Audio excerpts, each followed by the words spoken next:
مسیح یسوع کے بابرکت اور جلال نام میں آپ سب کی سلامتی ہو۔ ان دنوں میں ہم بات کر رہے ہیں اختیار کے متعلق کہ روحانی اختیار، وہ اختیار جو یسوع مسیح نے آپ کو اور مجھے دیا ہے۔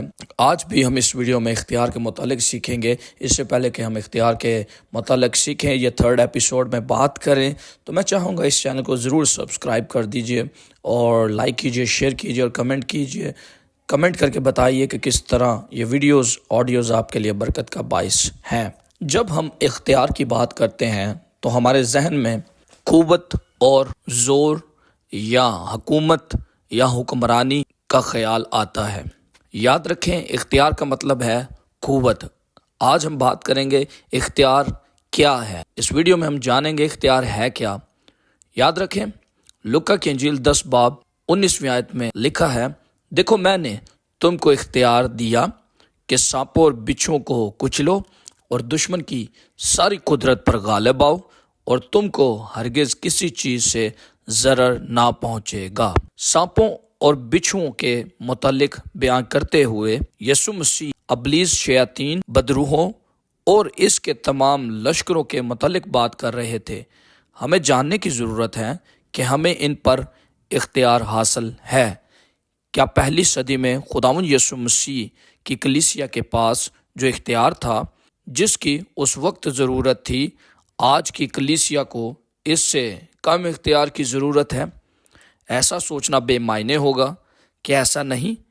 ہمارے اختیار کا انحصار اس قوت پر ہے جو اس اختیار کے پیچھے ہے۔ خدا خود وہ قوت ہے جو ہمارے اختیار کے پیچھے ہے۔ ابلیس اور اس کے قوتیں، تاثیریں، موکل ہمارے اختیار کو تسلیم کرنے پر مجبور ہیں۔ وہ ایماندار جو پورے طور پر خدا کی اس قوت کو، جو اس کی حمایت یا تائید کرتی ہے، سمجھتا ہے، وہی اپنے اختیار کو استعمال میں لا سکتا ہے اور بے خوفی سے ابلیس کا سامنا کر سکتا ہے۔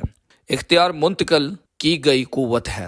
پولیس اہلکاروں کو جب ہم دیکھتے ہیں، پولیس اہلکار جو فرض کی ادائیگی کے وقت ٹریفک کنٹرول کرتے ہیں، صرف اپنا ہاتھ اٹھاتے ہیں، گاڑیاں رک جاتی ہیں۔ اگر ڈرائیور حضرات روکنے کا فیصلہ نہ کریں تو ان سپاہیوں کے پاس گاڑیوں کے روکنے کے لیے جسمانی قوت نہیں ہوتی، لیکن وہ ٹریفک کو روکنے کے لیے اپنی قوت استعمال نہیں کرتے۔ وہ حکومت کی طرف سے دیے گئے اختیار کو استعمال کرتے ہوئے گاڑیوں کو روکتے ہیں۔ ڈرائیور اختیار کو تسلیم کرتے ہوئے اپنی گاڑیاں روکتے ہیں۔ خدا کی تعریف ہو، خداوند یسوع مسیح کی طرف سے ہمیں اختیار سونپا گیا ہے۔ پولس رسول نے ایمانداروں کو بتایا کہ وہ خداوند میں اور اس کی قدرت کے زور میں مضبوط بنے۔ افسیوں 6 باب کی 10 آیت میں لکھا ہے۔ اس سے مراد یہ ہے کہ آپ ابلیس کا سامنا کر سکتے ہیں۔ اپنے ہاتھ مضبوط کر کے اسے بتائیں کہ وہ آپ کے قریب نہ آئے۔ اپنے اختیار کو استعمال کریں۔ ایک دفعہ کا ذکر ہے، ایک شخص بس کے انتظار میں گلی کے کونے پر کھڑا تھا۔ ایک عورت گھر سے نکلی اور ایک چھوٹا سا کتا بھی اس کے پیچھے بھاگ آیا۔ اس نے بڑے پیار سے کہا، تمہیں واپس جانا ہوگا۔ کتے نے اس کی بات پر توجہ نہ دی۔ اس نے اپنی دم ہلائی اور اس کی نرم زبانی کی پرواہ کیے بغیر اس کے پیچھے چلنا شروع کر دیا۔ اس عورت نے کہا، تم میرے ساتھ نہیں جا سکتے۔ چھوٹے کتے نے دوبارہ اپنی دم ہلائی اور ایک بار پھر اس کے پیچھے چلنا شروع کر دیا۔ تھوڑی سی دیر بعد جب بس آ پہنچی، عورت نے اپنا پاؤں زور سے زمین پر مارا اور چلا کر کہا، جاؤ۔ کتے نے اپنی دم ٹانگوں میں دبائی اور بھاگ گیا۔ اور میں حیران تھا اس بات پہ کہ اسی طرح خداوند یسوع مسیح کا اختیار ہمیں دیا گیا ہے کہ ہم سانپوں اور بچھوؤں کو کچلیں، ہم ابلیس کو ڈانٹیں، ابلیس کا سامنا کریں اور اسے اپنی زندگی سے بھگا دیں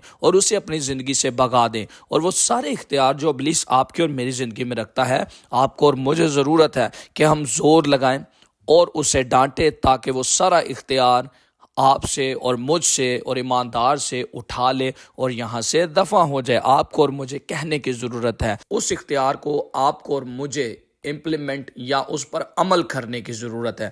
میں آپ کو بتانا چاہتا ہوں، مسیحی زندگی میں اختیار کا ہونا بہت لازمی ہے، بہت ضروری ہے، کیونکہ یہی اختیار آپ کو اور مجھے زور دیتا ہے کہ ہم ابلیس پر غالب آئیں۔ خداوند آپ کو برکت دے۔